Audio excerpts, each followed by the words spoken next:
From the moment my feet hit the floor and my clock starts, I know I've got a job to do.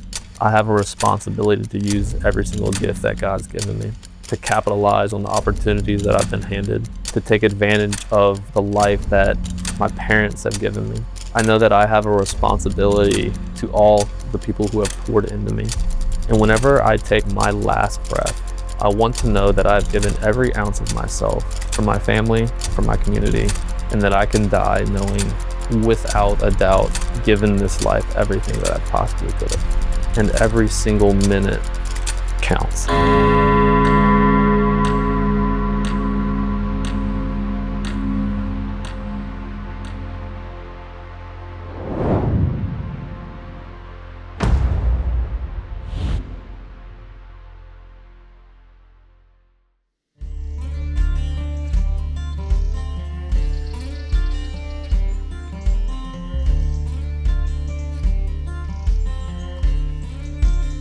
My name is Brandon Luckett, and I'm the founder and co-owner of the EMOM Company. The first time I walked into a CrossFit gym was in 2013, I believe, with my brother. He had been doing CrossFit for a while and was like totally in love with it.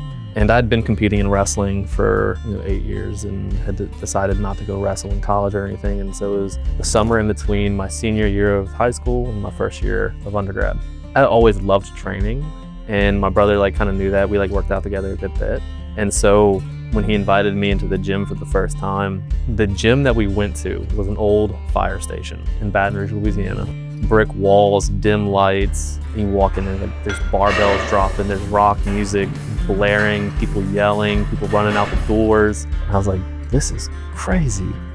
And I was like, I'm in pretty good shape. This will be really cool. I was really nervous because you immediately notice the competitive environment of the community. And I remember doing this workout, and there's these guys in their 50s and 60s who are just dusting me. It was like running in deadlifts and jump ropes. I remember laying out on the floor after it. It was I was trying to race these guys and just being completely humbled. And then after the workout's done, everyone's like, what's your name? Where are you from? Who are you? They want to bring you into the community. And I was like, oh my gosh, this is freaking cool. I can't wait to come back. Even though whenever I started, I was like, I'll never be competitive. I'll never do this to compete. My focus is going to be school. It didn't take too long for that bug to bite, and I think I got to do this a little bit and see how far I can take it.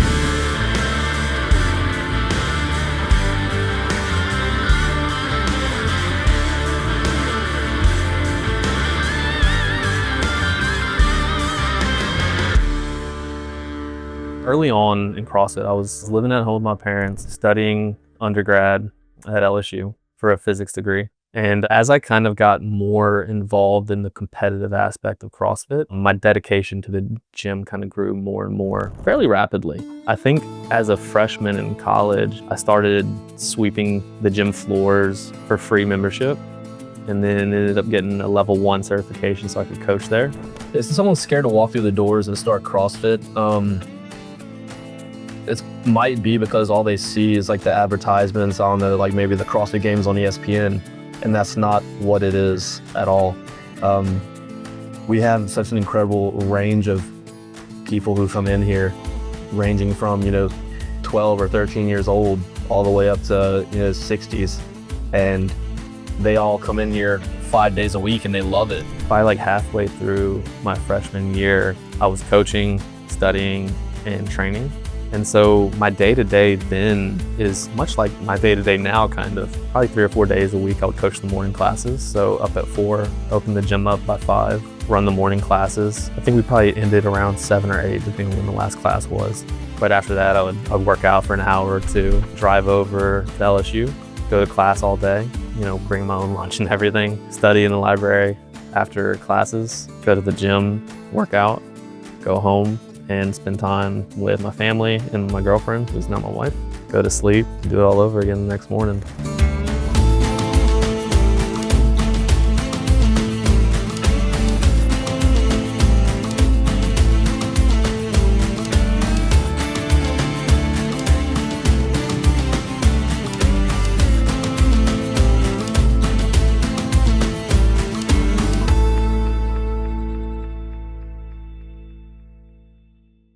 Well, hello everyone. everyone, and welcome to the Salt Palace in Salt Lake City, Utah, the site of the 2018 Reebok CrossFit Games South Regional.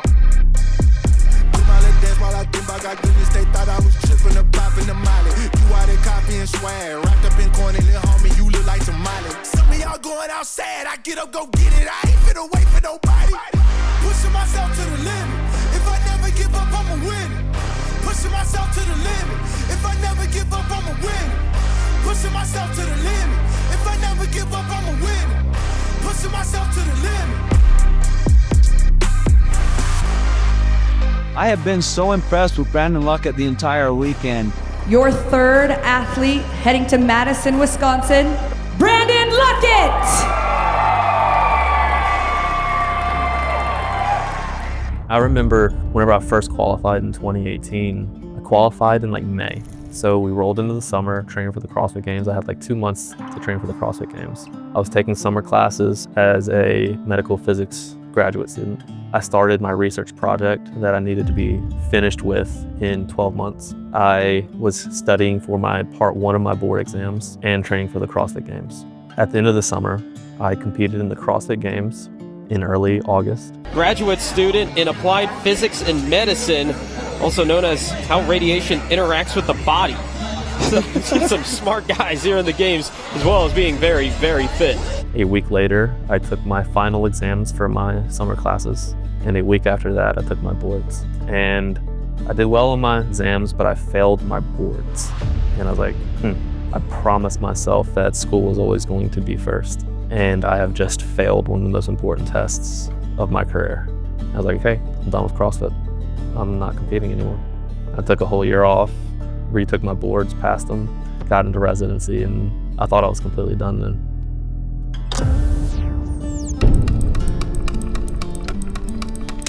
The EMOM company started whenever I moved back home to Louisiana after finishing residency and was working for my dad. I actually ended up moving home early before finishing what I set out to do out there. I moved home about a month and a half early before my program kind of ended. My dad had gotten COVID watching me compete at the 2021 games and got really sick. He was out of work for maybe a month, and I would talk to him every day. I'd call him and say, hey, I know you're getting behind on work. If you need me to come home and start working and catching up on everything, you'll tell me, right? He's like, yeah, I'll tell you. I think it's gonna be okay. I'm getting better, I'm feeling better. That phone call was on a Thursday. On Friday, he calls me, said, hey, how soon can you get home? I think I'm dying. I said, I'll be home Monday. So we got U-Hauls, packed up as much as we could in our house in Oklahoma. Kristen's parents drove up to Oklahoma and helped us. Drove a U-Haul home Sunday, and Monday morning, I was at my dad's house. He couldn't walk, he was on oxygen, couldn't move. Had me pull out a computer onto the kitchen table and set it up. And in between deep breaths, trying to get oxygen in his lungs, he started telling me the passwords, the bank accounts, showed me the client list and said, if I died, you need to know all these.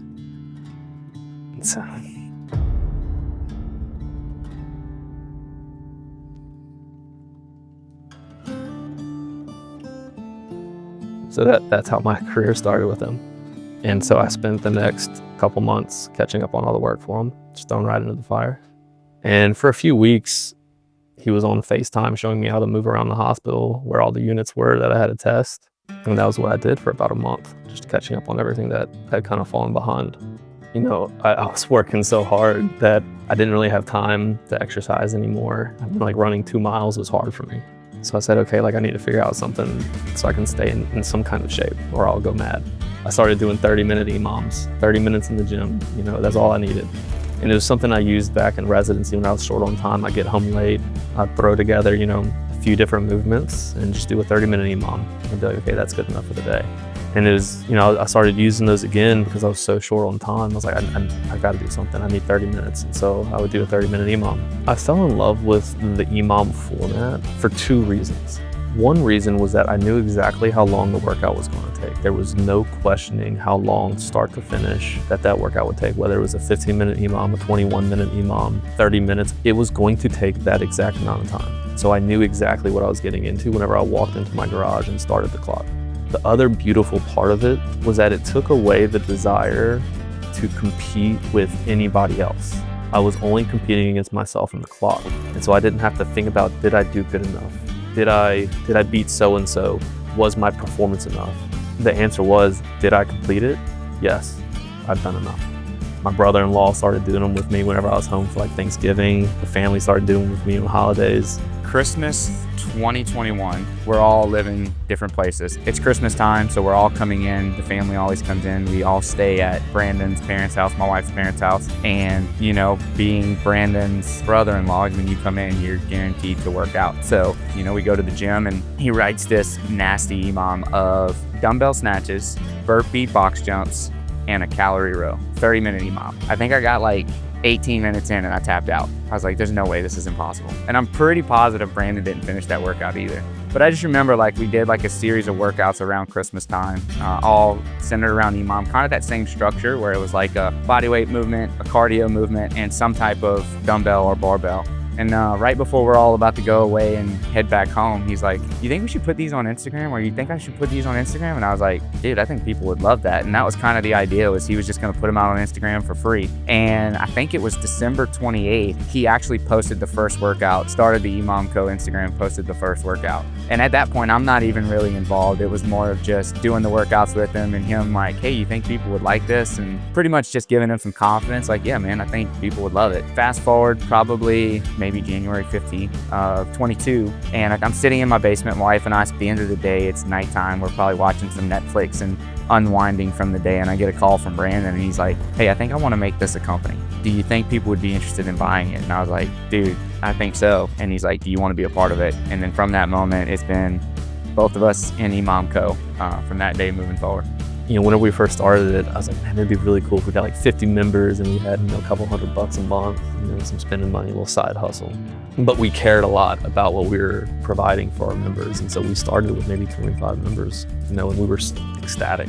And we just focused on making a better product month after month and year after year, and just hoped that the community would grow if they enjoyed the product, if people stuck around and if they liked it. But we had no expectations of what it could be. I think in 2022, we ended the year with like 100 members. And we were like, dude, 100 people want to follow the workouts that we're putting out there. We have this community. 23, it goes to like 254 members. 24, we're at 615 members. And then you sit in here today, we're over 1,100 members strong. So we're seeing over 100% year-over-year growth. And just knowing that we've created that community of people, whether, I mean, if you follow our Instagram, you see the number of stories that we repost. People are so invested in the brand, and not only from the workouts that we put out, but I think the mindset, keep chasing, never stop trying, always put forth your best effort no matter what. And I think people are truly bought in on that vision, and that is more than what we could have ever expected, and honestly bigger than what we ever thought it was going to be. The problem we were trying to solve was people who wanted to be fit but had so many other priorities in life, namely family, work, school, whatever it was, in the same boat that I was in, where I wanted so badly to hold on to being physically capable and fit and healthy, but I just felt like I had no time in the day. And the philosophy was that anybody could find 30 minutes a day. So can we fit as much fitness into 30 minutes as possible that will actually move the needle for the people following the program?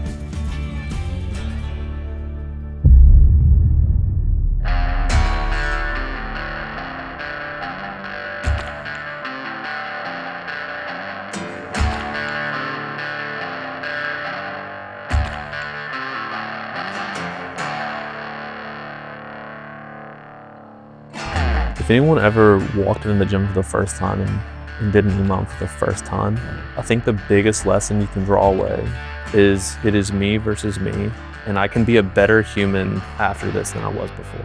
And it might not look perfect, it might not be pretty, it might be really hard, I might not know what I'm doing, but I'm gonna learn and I'm going to be better for it.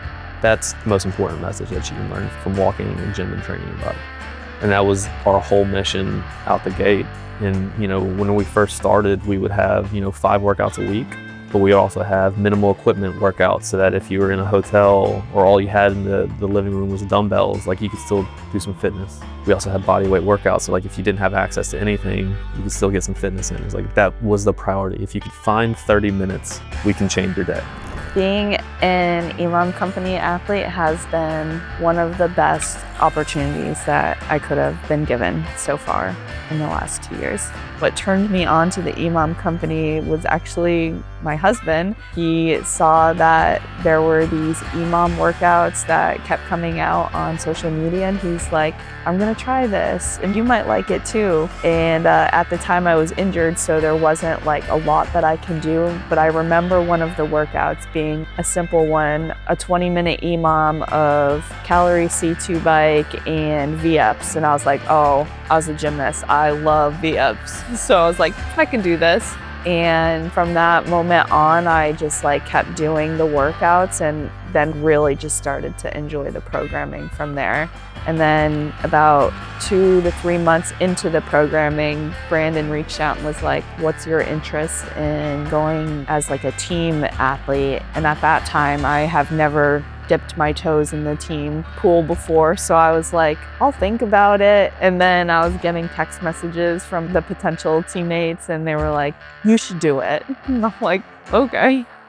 In this heat, I'm looking at that Franco's EMOM Co team. You guys are fighting for a podium spot. What's it going to take to get on top tomorrow? Brandon Luckett's our coach, and he's been telling us, like, there's no reason it can't be us.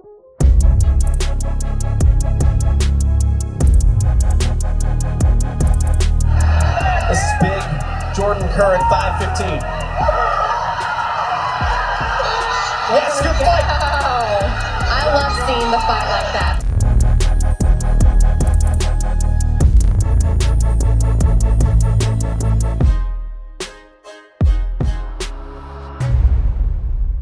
Brandon in the EMOM company has given me, honestly, a change of mentality. I, in the past, would never think that I'm capable of being in the position that I am in right now, which is, you know, competing against the best of the best. And I've honestly never felt more fitter and more prepared for a season than I have right now.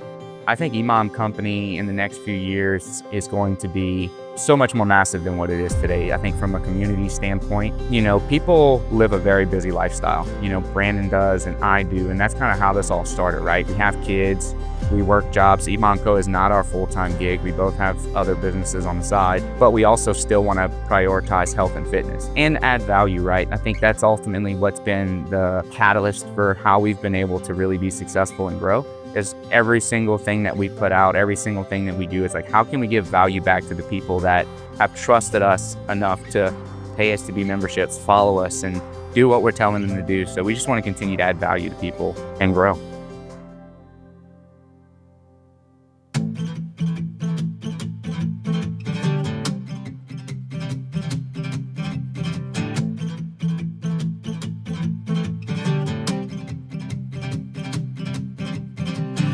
You know, now that I'm done competing, my largest focuses are my family and my businesses. Those are the two things that I care about the most, to make sure that they're taken care of and have every opportunity that they could possibly imagine and live a life that they deserve. For my businesses, my only focus is to continue serving our communities and our clients, both in fitness and as a physicist, and continue to excel and change the way that I operate so that I can be better at what I do. That's all I see myself doing for the next 20, 30, 40 years, as long as I can, as long as I love what I'm doing. As an athlete for myself, you know, I still kind of have like that athletic desire in me, and I have to pull myself away from competitive CrossFit. And so I think, you know, regularly every year I'll sign up for some challenge that is very new to me. You know, in 2 weeks I'm going to run 30 miles in the Moab Desert. My wife's coming to run 18 with me, and she's never done anything like that.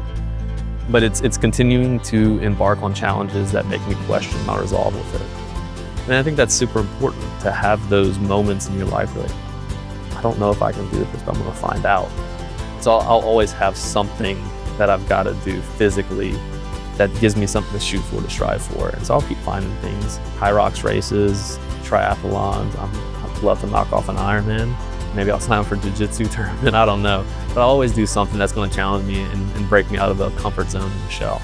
That's kind of what I see like in the next several years looking like, being a dad, being a husband, being a businessman, and finding things that scare me.